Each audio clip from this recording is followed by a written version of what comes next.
Hello दोस्तों। एक माता पिता और उनका 19 साल का लड़का तीनों एक किराए के मकान में रहते थे। लड़के का नाम आयुष था। उसके माता पिता प्राइवेट जॉब करते थे। आयुष को उसके पिता सुबह स्कूल तक छोड़ देते थे और वहीं से आयुष को घर लेकर आते थे। आयुष का परिवार बिल्डिंग के तीसरे फ्लोर पर रहता था। आयुष के माता पिता उसे अपने कमरे से कहीं भी जाने नहीं देते थे। आयुष स्कूल से घर आता और अपने पिता के मोबाइल पर कार्टून वीडियो देखता था। जब शाम होती थी तो आयुष अपनी पढ़ाई करता था और रात का डिनर करके तीनों कुछ देर टीवी देखकर सो जाते थे। एक दिन आयुष सुबह बाहर निकलकर सीढ़ियों पर कुछ चौथे फ्लोर से गाने की आवाज सुनाई देने लगती है। आयुष गाना सुनकर धीरे धीरे चौथे फ्लोर तक पहुंच जाता है। जब कमरे के दरवाजे तक पहुंचता है तो आयुष देखता है कि दरवाजा अंदर से बंद नहीं है। तभी आयुष धीरे से दरवाजा खोलकर देखने लगता है। उस कमरे में एक औरत इंस्टाग्राम का रील बना रही थी। उस औरत की उम्र करीब 55 साल थी। आयुष छुपकर बड़े मजे से औरत के डांस को देख रहा था। औरत इंस्टाग्राम का दूसरा रील बनाने के लिए अपने कपड़े बदल रही थी। तभी आयुष औरत को देखकर हैरान हो जाता है। उसी समय नीचे से उसकी मम्मी आयुष को बुलाने लगती है। आयुष जल्दबाजी में वहां से आवाज निकाल देता है, जिससे अंदर की औरत सुन लेती है। मगर तब तक आयुष नीचे पहुंच जाता है। जब आयुष की मम्मी उससे पूछने लगती है तो आयुष कहता है, बस मैं थोड़ा टहलने के लिए गया था। आयुष की मम्मी आयुष को डांटते हुए कहती है, मैंने तुम्हें मना किया था। आयुष अपनी मम्मी से माफी मांगता है। कुछ देर में आयुष तैयार होकर अपने पिता के साथ स्कूल के लिए चला जाता है। गर्मियों का समय था, इसलिए मॉर्निंग स्कूल चल रहा था। आयुष स्कूल बस से अपने घर पहुंच जाता है। जब आयुष सीढ़ी चढ़ रहा था तभी वही औरत उसके आगे आगे चल रही थी। आयुष देखकर थोड़ा घबरा जाता है। औरत जब आयुष की तरफ अपना चेहरा मोड़ती है तो आयुष घबराते हुए अपना चेहरा नीचे कर लेता है। औरत कहने लगती है, कल तुम ही मेरे कमरे के बाहर खड़े थे। आयुष झूठ बोलते हुए कहने लगता है, नहीं आंटी, मैं तो कल अपने कमरे में ही था। किस चीज के बारे में बोल रही हैं? मुझे समझ में नहीं आ रहा। तभी औरत हंसते हुए कहने लगती है, तुम अच्छी बात बना लेते हो। तुम्हें तो झूठ बोलना भी बहुत अच्छे से आता है। आयुष थोड़ा मुस्कुराते हुए कहता है, आपको कैसे पता चला कि मैं कमरे के बाहर था? औरत कहती है, तुम्हारा ध्यान नहीं गया कैमरे पर। मैंने तुम्हें आते हुए ही देख लिया था। दोनों बातें करते हुए ऊपर तक पहुंच जाते हैं। औरत कहती है, मेरे कमरे में चलोगे?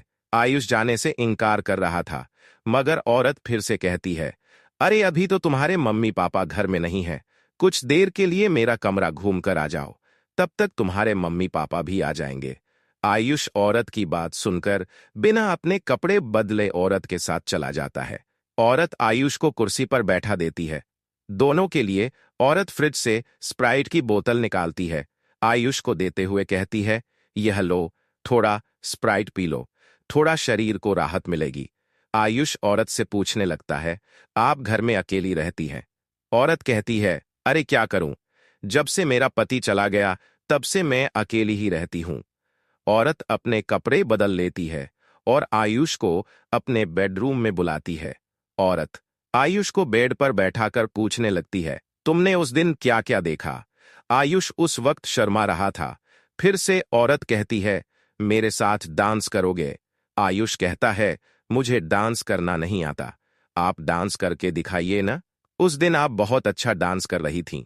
कुछ देर बाद औरत डांस करने लगती है। तभी औरत डांस करते हुए आयुष को बेड से उठाकर उसे भी डांस करने के लिए कहती है। आयुष भी जोश में डांस करने लगता है। तभी वह औरत आयुष को बेड पर लिटा देती है और कुछ ही देर में दोनों संबंध बनाने लगते हैं।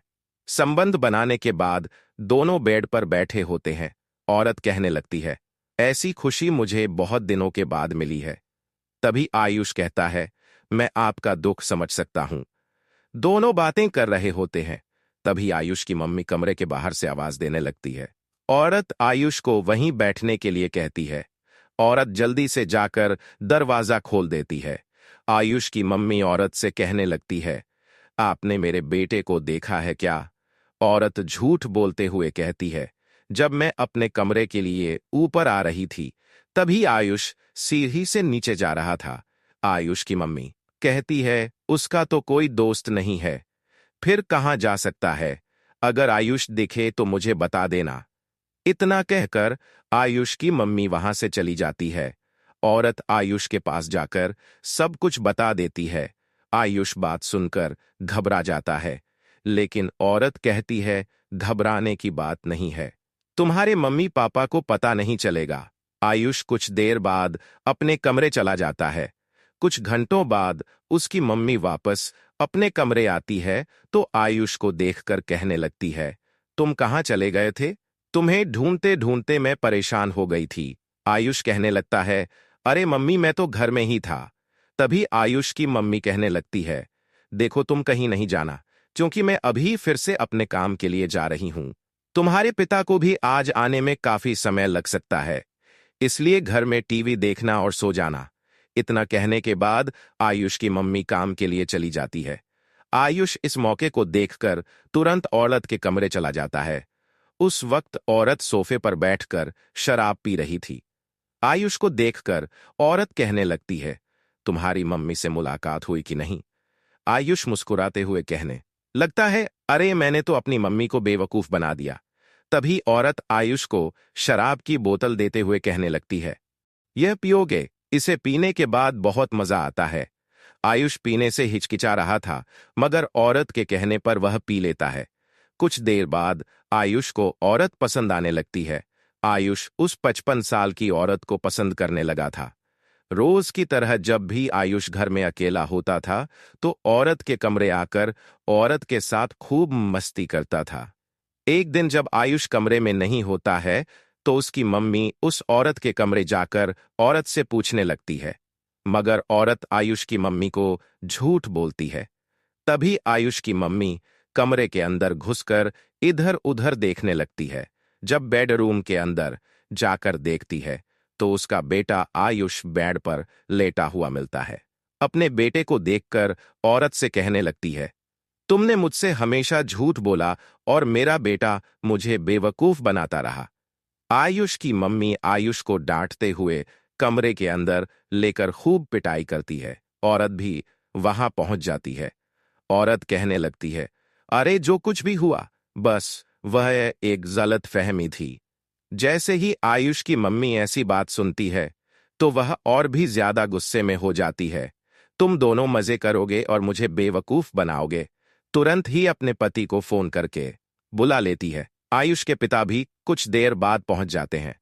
आयुष के पिता थोड़े दिल के अच्छे थे, इसलिए आयुष को कुछ नहीं कहते हैं। घर के मालिक को भी वहां बुलाया जाता है। वहां काफी देर तक बातचीत होती रहती है। औरत अपनी गलती स्वीकार करती है। मालिक उस औरत को किसी और फ्लोर पर रहने के लिए कमरा देता है। आयुष के माता पिता आयुष को हॉस्टल में भेज देते हैं। दोस्तों, आज की यह कहानी आप लोगों को कैसी लगी? यदि आप इसी तरह की कहानियां देखने में दिलचस्पी रखते हैं तो हमारे YouTube चैनल को सब्सक्राइब कर सकते हैं। तब तक आप अपना ख्याल रखें।